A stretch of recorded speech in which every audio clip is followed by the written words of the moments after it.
What up, my freaks? RuinousInsight here with part lucky number 13 of my Total Warhammer 3 Boris Ursus campaign. So as we saw last time, we witnessed the birth of a legend as Uragni Zenavia faced down the world of Skaven with his 2 axes and I guess several thousand arrows. Helping him out couldn't have gone amiss either. But yeah, we got ourselves a new lord, and even though I'm not super big on the trait that he has, which is confident, I'm gonna keep him around because now I'm attached to him. I also like his one blind eye, and I like everything about this, basically. It's a pretty cool lord.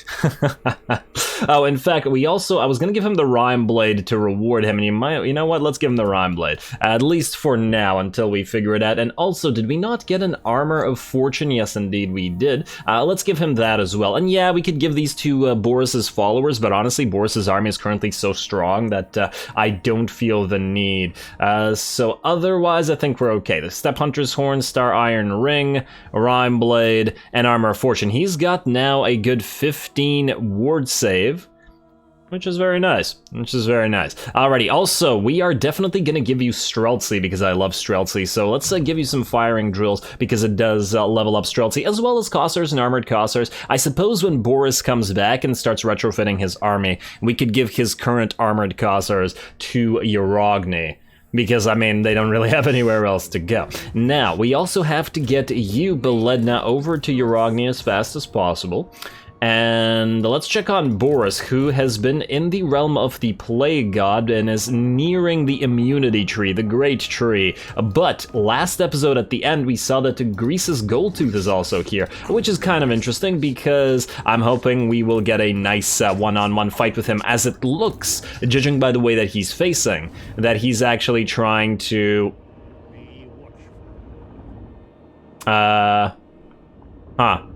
I just pressed spacebar because you know that shows corruption on the regular territories, right? And I'm just curious. Actually, it shows various stats, not just corruption. But I did this on the Chaos place, and it just changes the color scheme and doesn't seem to do anything otherwise. Huh.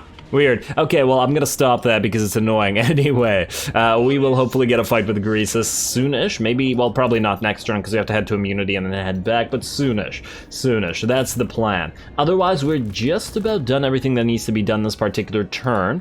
And, oh, we also have a couple of orcs around here, and we also have a little tiny army belonging to a rebellious force that's raiding our territory here and is causing a lot of negative order. In fact, if Boris isn't coming back in the next few turns, maybe we ignore the Skaven for now. I was going to send Uragni to take them over, but maybe we go and kill these guys and these guys as well. Although, obviously, our territories can hold. The thing is, these guys are raiding, and then these guys are in a raiding camp as well. And, yeah, that's a public order issue that I don't particularly like, because it's just going to cause more problems for us. And it's not like the Skaven with their garbage Skaven slave armies can take out Seep Gore. Yeah, this army should be able to hold just fine. Especially those Zargard, like how are the Skaven slaves gonna get past the Zargard? Yeah, I think I like that plan. But before we go to the next turn, there was one other thing. There's some diplomacy to take care of. The Great Orthodoxy is now visible, so we are going to try to get a trade agreement going with them. There we go, at least for now, until Castalton gets confederated by the Tsarina. Propose offer, please. There we are, and I think I saw something else here. Wait, quick deal. Ropsman clan we don't care about because they're currently at war with the Ice Court, but Ostland is a completely different beast, I guess. They don't want to trade. Well, I guess we could do the alliance and then just keep building up our relationship and then hopefully eventually get the trade agreement. So propose the offer. Affirmative. Affirmative indeed. Alrighty. I think that's about it. Let's end the turn, let's head for immunity, and then let's, I guess, move Uragni out. And we also, oh, you know what? Oh, I almost forgot. We also have to summon a Patriarch to close this, or we will get a, leadership in a known territory, eh? Alright, I guess we'll go for the Kossar Headman. Yeah, go for it. Yeah, you're gonna close this or else we're gonna get a incursion here, and I don't want that. Plus, I guess we do want a Patriarch in every army just to provide the healing support, as otherwise we don't have any access to healing. So I guess we'll head him over to the Yerogni Zinoviev army. Yerogni the Legends army. Anyway, let's end the turn now. Ursun loves What you want? Ursun loves all allies of Kislev. That is true. Let's see. Main threat, Disciples of the Ma. Really? They're all the way down here. Huh, that's interesting. You would think that it would be demons or something like that, or... Well, I guess Von Karstein's a little bit too weak right now. Anyway, let's not do a military alliance for now, I think, because she's going to get us into unnecessary wars that we... well, we're having enough to deal with what we have currently. We are pretty much surrounded by enemies with the exception of Karak-Kadrin down here, but otherwise it's orcs, it's ogres, it's chaos demons and various little Norscan tribes, and then it's Skaven and undead. So yeah, we don't really have much place to go. Alright, faction claims the Soul Exiles of Khorne. Ooh, that's probably their second one, isn't it? Yeah, it is. Alrighty, well, we'll have to be wary of that. And it looks like Poxmakers of Nurgle, since they're the only ones in the Slaneshi territory, are going to be able to manage that one as well. Okay, so those two are going to be up ahead. Gates of Zar are besieged, really, by that tiny little army? No, they brought a second. Okay, wow, that's a little bit much, actually. I was going to say Sally out. Ooh, one Motherland. We got the extra relationship with the Ice Court, but this is a little bit more of a problem. While this army is decent... Okay, well, change of plans because of this annoyance. I guess what we'll do is we'll send Yerogni to deal with this, rather than sending him up to deal with this, because at the end of the day, this is not a huge problem, and I believe Boris will arrive right here. I think this is the rift he went through, right? So he'll kill these guys after he's back in the next few turns. So Yerogni, start heading down here. Oh, I'm gonna suffer some attrition moving through these territories, oh well. Seep Core, let's also level you up. I'm gonna give this Ice Court thing a quick read in a few seconds, which is why I'm keeping it up. I just wanna do the things that I need to do without forgetting.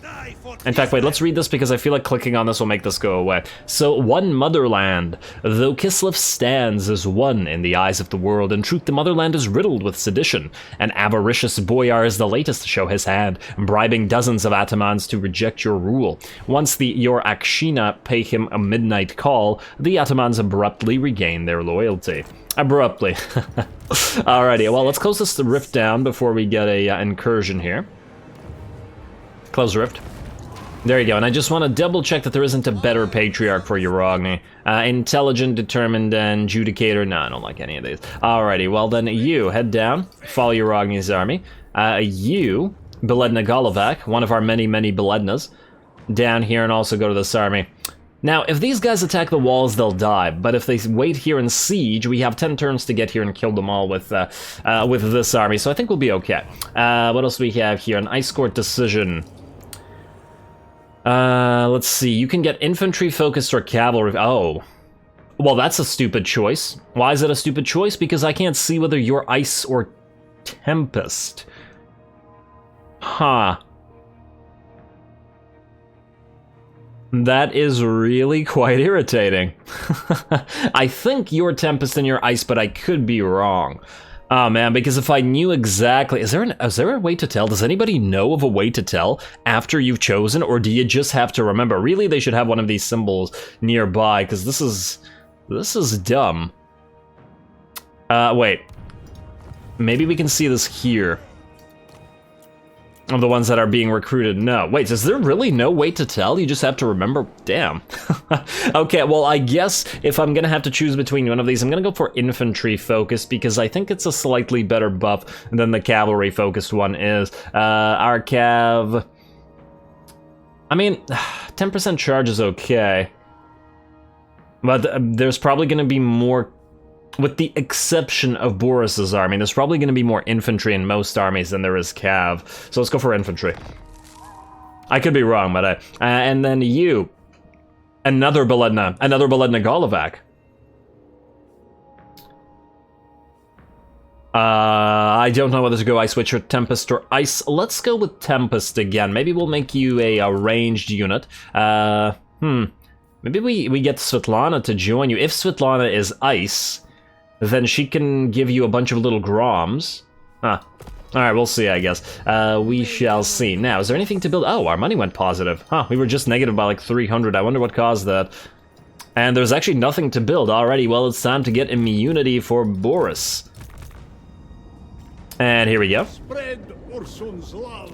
Spread Ursun's love by, you know, killing you. Let's see. A chance to fight at the Mansion of the Plague Lord is acquired. So now we gotta go back. We have 7 turns to get here.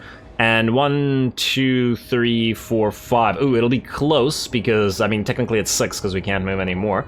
Plus we have to fight Greasus. But we should be able to make it as long as we, well, we don't stop. We don't stop believing in Ursun. Alrighty, well, I believe that's it. Let's end another turn. Let's head towards these orcs down here. Skip the rest of these points, and we'll assign those points when we get closer to Greasus right before we fight him.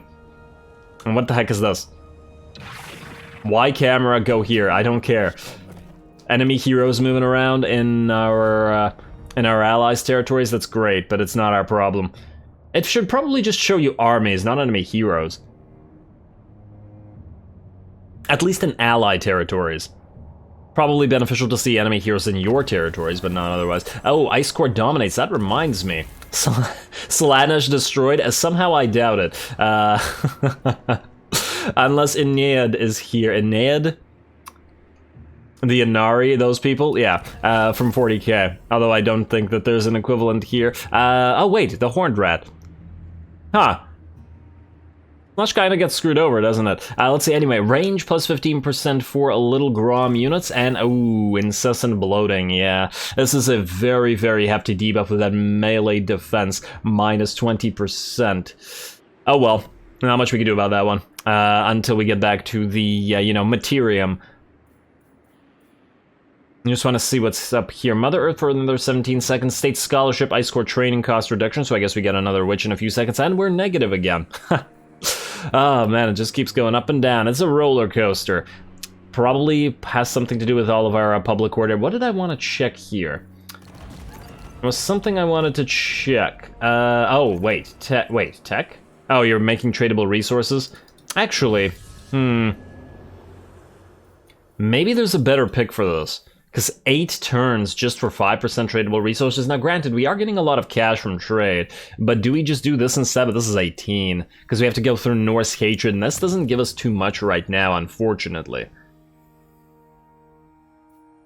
Alright, just keep it to the Harbor Cartel, I guess, for now, and then we'll figure it out. Although I do like the leadership when defending, all things considered. But then we have to, ooh, local recruitment capacity +1 is not a bad pickup either, and the buff for Streltsy. I just keep getting stuff. Ugh, it takes so long because of our failures of Ice Witches who can't seem to just succeed at stealing any tech. Oh well. You, find some enemies. Also, which army is sieging? Looks like this little one down here, so that's the one we have to strike at to get reinforcements.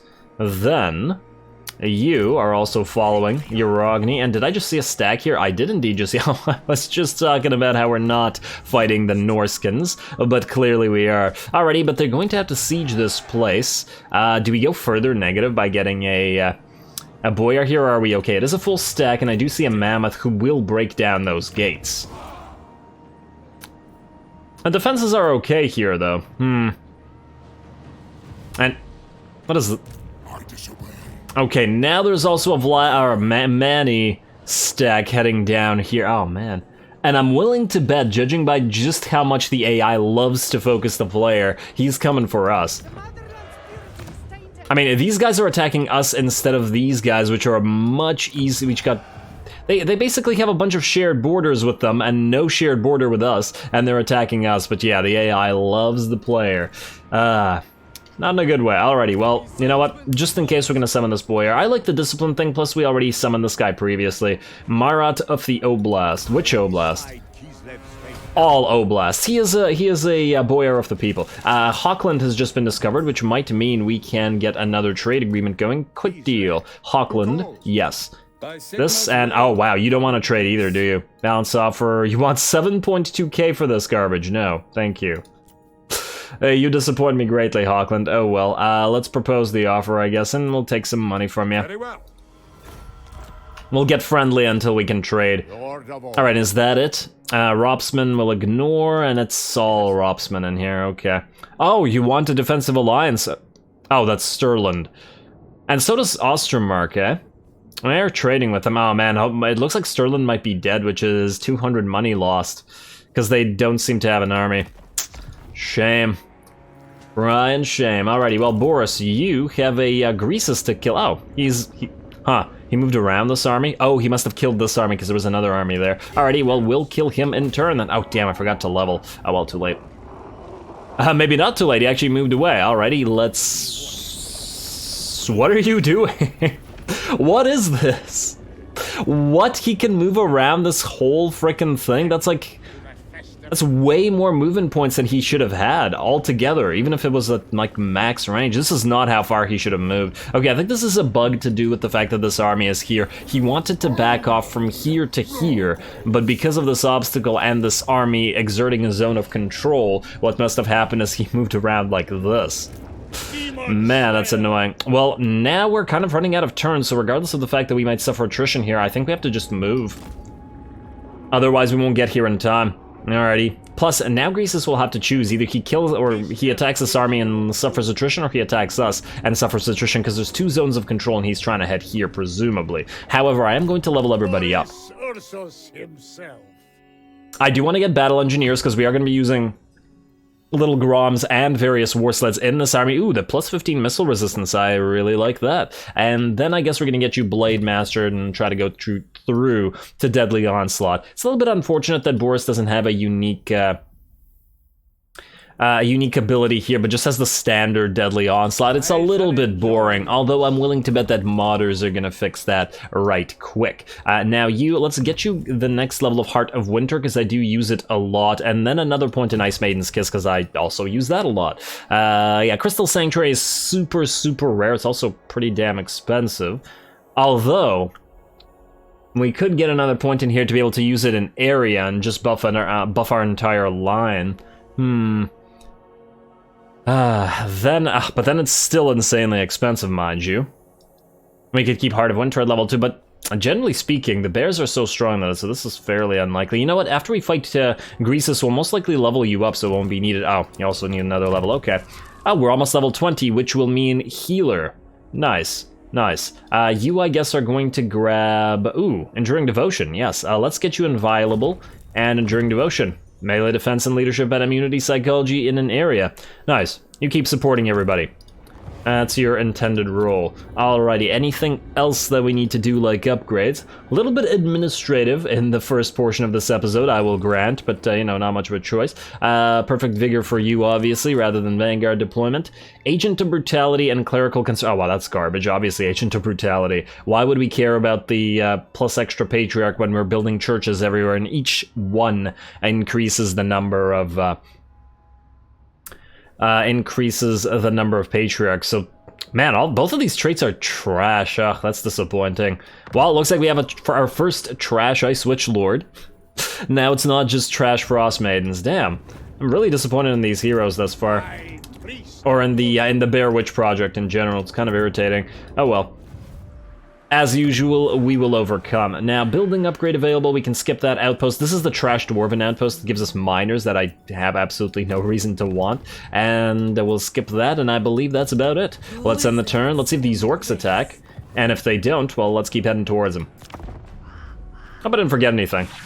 I didn't forget to move that other Patriarch towards Uragni, did I? And, oh, it looks like Greasus wants to fight. Really? This is what you're going to try to fight us with? A bunch of Ogre Bulls and some Nobblers? Okay, well, good luck with that, buddy. I guess we're going to have to make this a cinematic battle, especially as we've had a lot of admin already this episode, so let's get to it.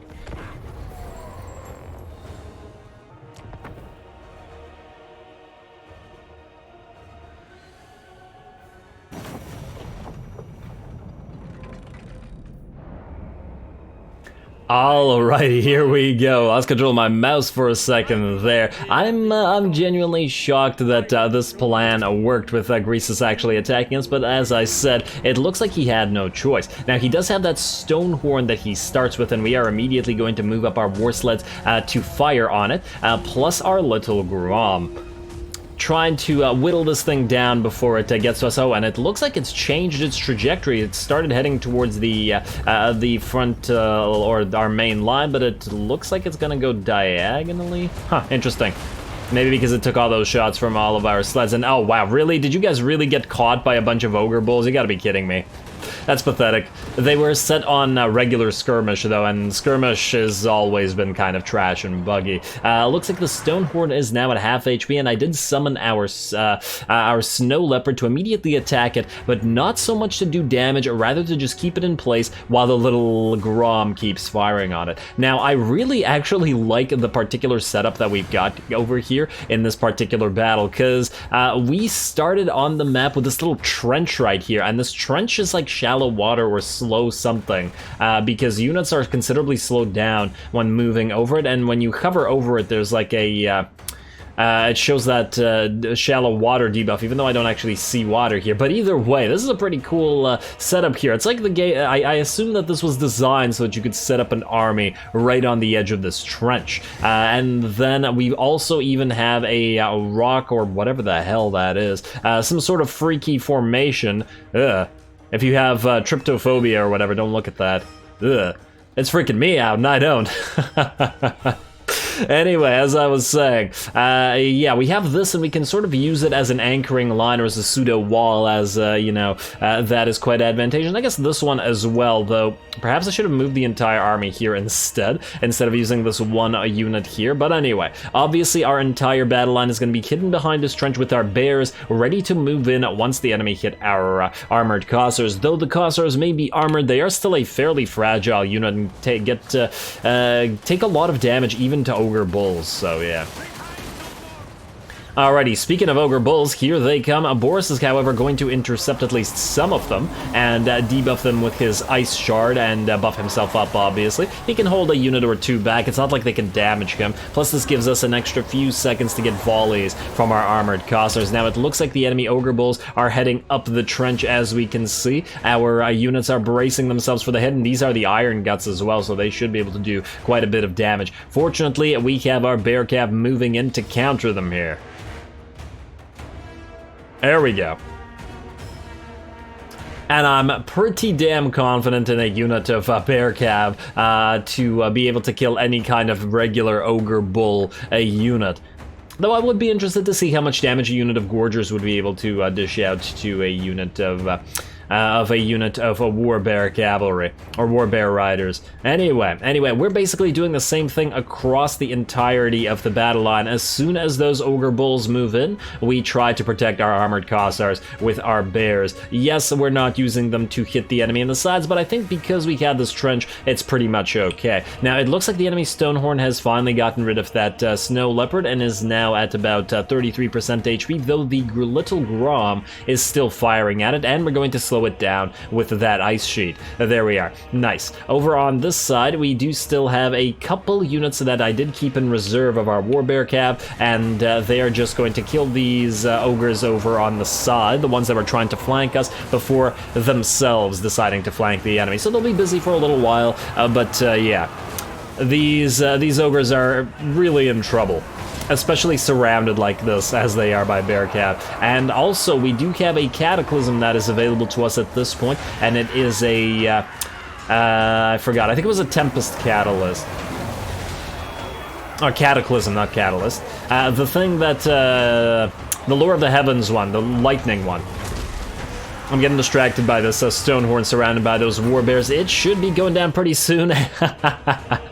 The little Grom making things working. There we go. Oh, Thorson's Thunderstorm. Why did I call it Tempest? I don't know. Yeah, this thing's going to be available very, very soon, as I was saying. A little bit sooner than I expected. I tried to use the Fear of Aminar also on the Stonehorn in the hopes that it would rout and we would be able to kill it with our little Grom, but unfortunately it did not quite rout, even though it's basically dead. It's got like 10% HP. One more hit from a little Grom will probably finish it. There's that hit. And down he goes. There we go, perfect. And down goes the Tempest as well.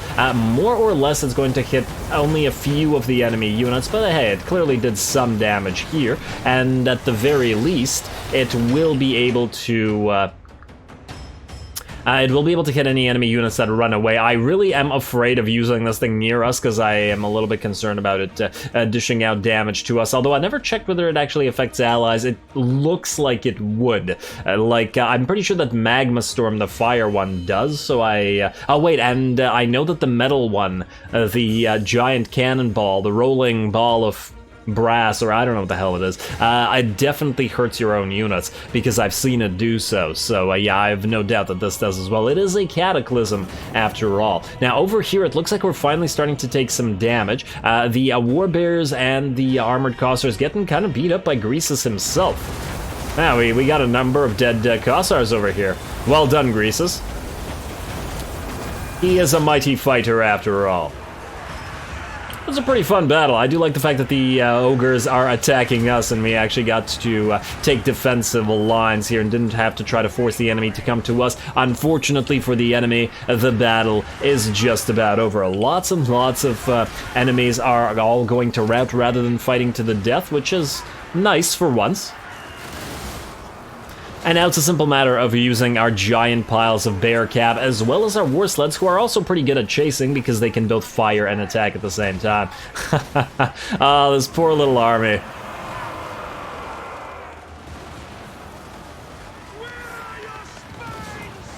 Where are your spines? Are they yelling at the ogres? I don't care. I don't understand. Are they trying to goad them into coming back? Is that the plan here? I think he said, where are your spines? Also, yeah, we're just chasing some enemy units down, and just because it looks pretty nice with all the war sleds in the cab, which is why I'm watching it, rather than just speeding it up to full. Also, while this is happening, we can see a large concentration of units over here, and the reason for that is, well, A, we gotta kill Greasus, but B, we still have Salyak's lullaby to use. I actually don't remember if I've seen Greasus's death animation. Oh yeah, I have seen it. He just falls over from his little wheelbarrow there. Gold barrow. I like that you can just see his stomach and the rest of him is kind of subsumed into the Nurgle flesh ground there, because it does make sense. Actually, I remember reading a, this is actually something a bunch of demons do, where they just take a bunch of humans and stuff and just like blob them together into one blob, and they're all in like a horrifying combination sort of thing, aggregate of human flesh and demons and all that. So yeah, that's what I essentially expect that the entirety of the Nurgle realm is, i.e. all of the ground. It's just rotten flesh. But anyway, let's speed it up finally. We're just waiting for Salyak's lullaby and most of the enemy units are dead, and we've seen Greasus's death animation, so it's time for the battle to be over. Any second now. Get that lullaby going. Come on. There we go. I wonder how much it heals overall. Huh, this unit didn't appear to heal that much. I guess it does heal, but it doesn't regenerate dead combatants, does it? Or resurrect dead combatants, so it does have its limits after all. But anyway, we can always heal up our units when we get to the Mansion of the Plague Lord and use our supplies to buff up our army or heal up our army.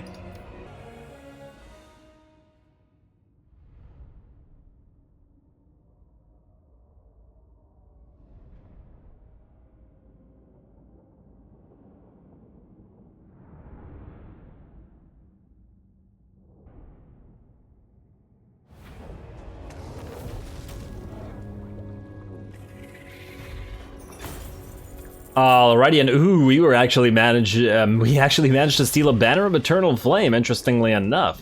Nice, nice. That's pretty much always a nice pickup. Otherwise, that went pretty much as expected.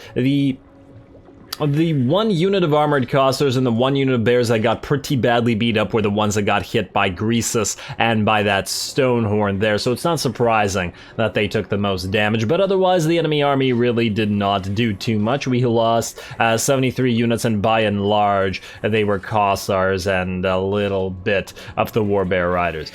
We are going to, I guess, get the money since we're negative yet again. It's always... Once again, all this roller coaster, damn. We can heal up while we move forward, and I believe we have not yet defeated Greasus before either, which means we get his defeat trait, which is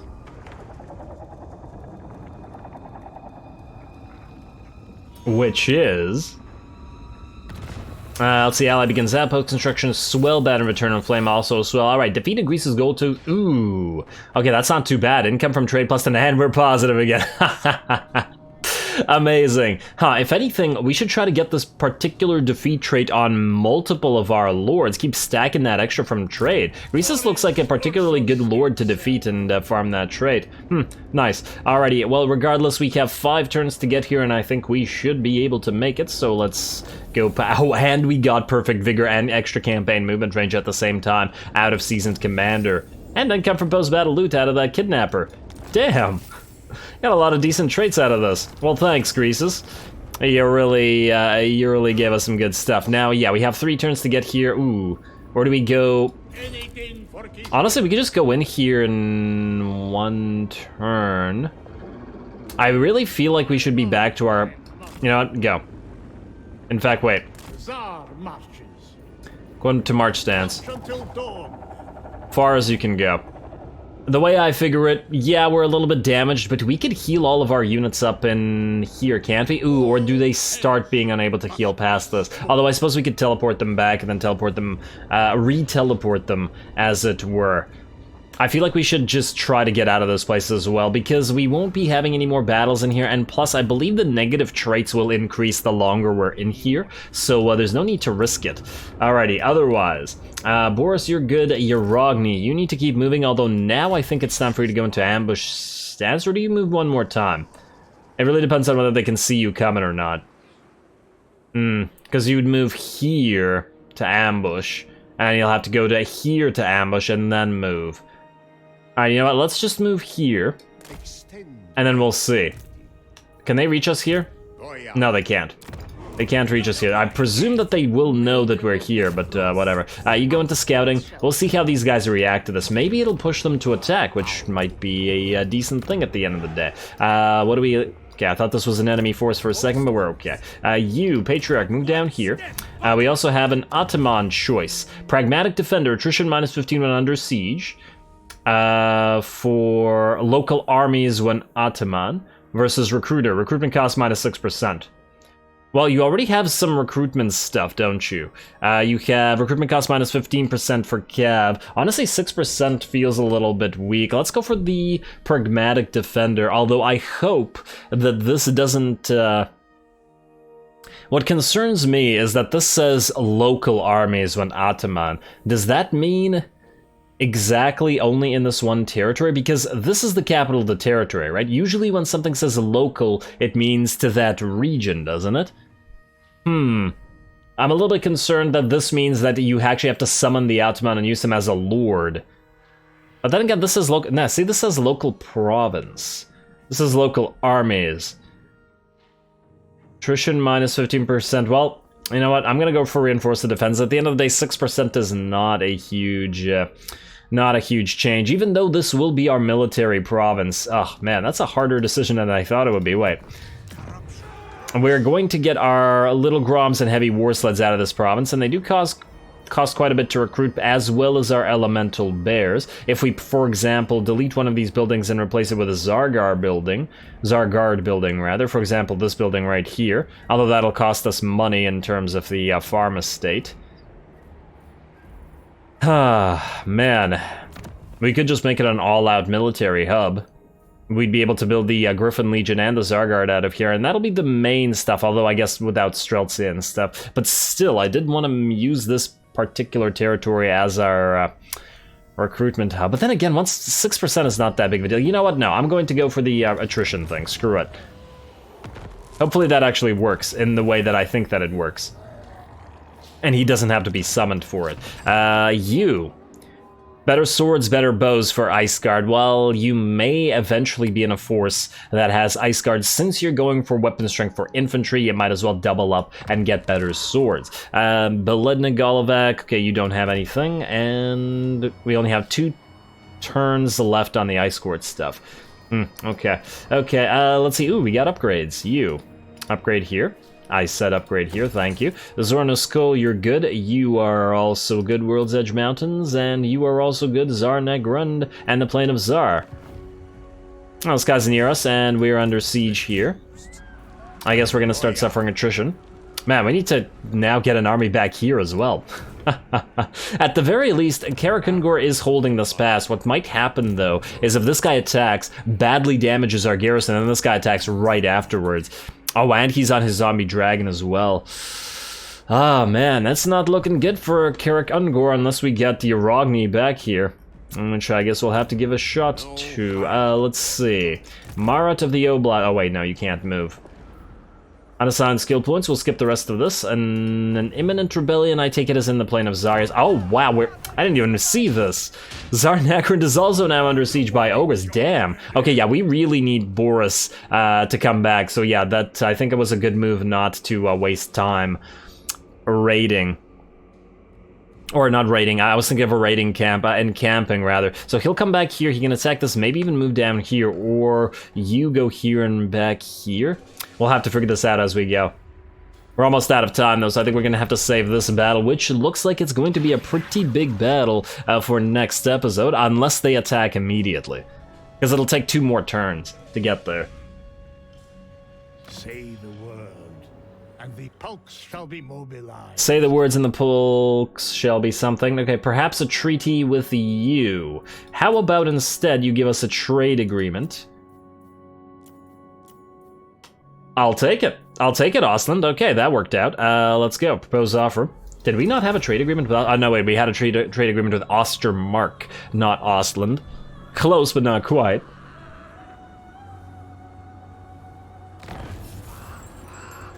Close both in terms of their name and their geography. Alright, a rebellion in the plains of Zar... Yeah, I don't care about that right now because these guys are sieging us anyway. Man, I probably should have built it... No, wait, but we never saw this coming. I was about to say perhaps we should have built a thing. Oh, wow, look, this territory really got Slaneshed up, didn't it? Unfortunate for the orcs, I guess. This entire province is really Slaneshi now. Nice. At least the orcs might be enjoying themselves. Province, the plain of Zar, rebel lords of Nanyang destroyed. Trading complete for Beled and Galabak. You, Lukian, you go here. No, you go here. Try to get here as fast as possible. We can't reach this turn, therefore we're going to go right here into ambush, and then we'll try this next episode. The worst thing would be if our ambush gets foiled, and these guys all attack him instead, because he's not going to be able to hold against 3 armies. Oh man, that would be tremendously unlucky. Are we maybe too close here? Maybe move back a little bit. I am quite concerned about that. Alright, here. From here you should be able to attack this. I guess we'll see. Alrighty, what else do we have to do? Boris, you are ready to go. And though your army is damaged, these things are generally pretty easy and I'm not all that concerned, to be perfectly honest. So we're going to attack at the, well, at the start of next episode, I guess. That'll be something to do. Then Marat, you're gonna keep defending. Let's finish up the admin. Oh, wow, another army. Yeah, we really need a supporting army here. Especially while these guys are under siege, damn.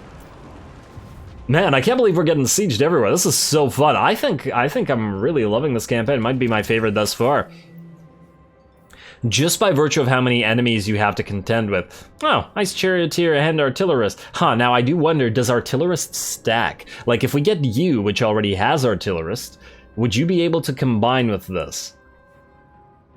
Huh, actually, I'm not going to make that decision right now because I don't know whether that combines, and maybe one of you guys knows if it does have the ability of combining, because if it does, then I'll take double artillerist and have a bunch of little Groms in that army, but if it doesn't, then perhaps that is not the way to go. Unfortunately, though, I am going to have to call this episode here. Next time, we attack the palace of or the mansion of the Plague God, as well as probably, if our ambush doesn't get foiled, and Uragni deleted, we will attack this stuff as well, together with the garrison of the Gates of Zar. Now, granted, they have suffered some attrition, but we should still be able to make this work, I would think, even though there are 2 full stacks against our 1.5. But together, I have confidence in Uragni the Legend. Otherwise, we will... Well, I guess that'll probably take up the entire episode between all the stuff that we have to do. Yeah, but the next few episodes look to be pretty damn exciting. 1, 2, 3, 4 armies over at Karakungor.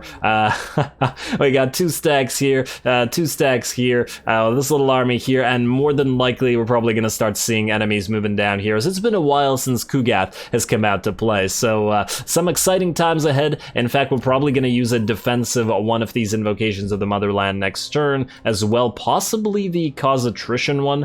I don't know, though it will cause us to go negative. We'll have to see what we end up doing next time. So with that said, as always, I do appreciate any and all feedback with regards to the gameplay or the way I do things on this channel. Don't forget to leave a like and comment for your friendly neighborhood heretic.